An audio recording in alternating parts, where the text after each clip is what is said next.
Le débarquement de Normandie de mon appart. On ne peut pas vous guider sur les plages ces jours-ci, alors on va le faire directement d'ici, mon appart.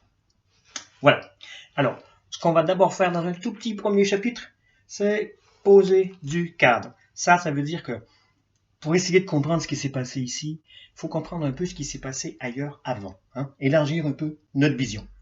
On va commencer arbitrairement avec le 19e siècle.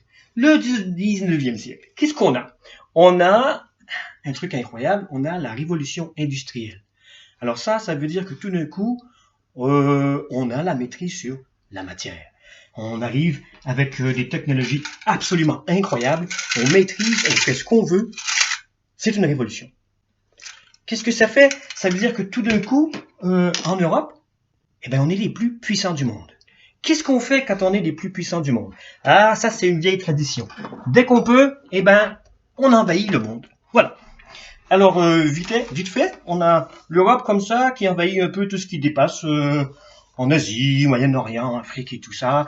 Et puis, rapidement, on se fait beaucoup d'argent. Mais alors là, on se crée des empires, ça va à une vitesse incroyable. Il y a des moments, les guerres ne font même pas 2 semaines. On a des navires au nom de sa très grande majesté, pour sa gloire, d'Angleterre, voilà, qui traversent des fleuves en Afrique, en tirant partout à 20 km à la ronde. Les gens n'ont pour se défendre à peu près que ceci. C'est pas tout à fait à la hauteur. En moins de 2 semaines, c'est réglé. Voilà. Des empires qui se construisent comme ça. Et là, du coup, après, on a de l'argent à plus savoir quoi faire. Voilà. Des empires extraordinaires. Tout va bien. On a de la main-d'œuvre, des nouveaux marchés, de la matière première. C'est le bonheur. Voilà. Alors, tout roule, tout marche. Le 19e siècle, c'est un siècle luxueux. En tout cas, pour l'Europe.